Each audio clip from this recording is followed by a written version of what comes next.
La CRAMIF a été sollicitée fin 2023 par l'établissement de Draveil, Marie Auxiliatrice, qui est un IME, sur une problématique de prévention de la désinsertion professionnelle.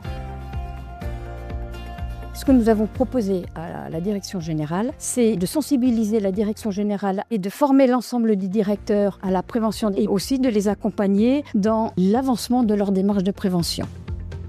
Mon rôle en tant que responsable développement RH a été en fait de constituer une équipe de travail et de la piloter. Le groupe de travail, on lui a donné un nom, PrevPro. On se rencontre régulièrement pour suivre le rétro-planning que nous avons acté en termes d'action. Des exemples d'actions qu'on a déjà menées au sein du groupe PrevPro, c'est dans un premier temps de nous former à la méthode projet pour pouvoir suivre et bien mener ce projet sur 4 ans.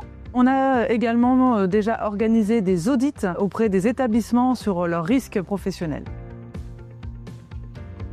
Nous avons aussi mis en place des formations de sensibilisation aux risques professionnels avec notamment la CRAMIF. Nous avons aussi des événements que nous organisons au niveau national. On a eu par exemple déjà un séminaire sur la santé mentale. Quels ont été déjà les premiers impacts de cette démarche pour nous au niveau du pôle autisme? Alors déjà, on a eu cette formation et ça nous a déjà sensibilisés. Et c'est vrai que cette année, ça a clairement dynamisé notre démarche du HERP dans la façon de voir les risques et de travailler sur les risques. Pour vous citer déjà une ou deux actions qui se sont mises en place, on avait commencé à travailler avec la CRAMIF. On avait ce risque au niveau sonore auquel sont exposés nos professionnels. Et là, on a déjà travaillé sur des actions au niveau du mobilier, du lieu d'accueil des jeunes. Pour avoir un mobilier moins bruyant, on a acheté des plaques qui absorbent le son. L'idée étant qu'on ne peut pas agir sur la cause du son qui est le cri du jeune. La direction générale a pris la décision de faire de ce projet non seulement un projet régional, mais surtout un projet national, ce qui est assez exemplaire. Sans financement supplémentaire, il est possible, dès lors que la direction générale arrive à motiver des personnes sur les terrains, il est possible de mener une démarche de prévention.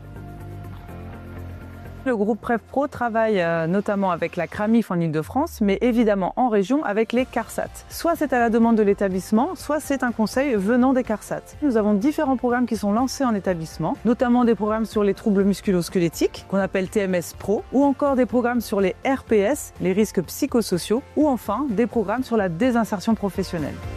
Aujourd'hui, le groupe Projet est en train de rédiger une politique de prévention des risques professionnels pour l'association Vivre et Devenir. Et un des premiers objectifs est de pouvoir répertorier au sein de chaque région, de chaque établissement, un référent santé-sécurité qui sera le relais et l'appui au quotidien sur la prévention des risques.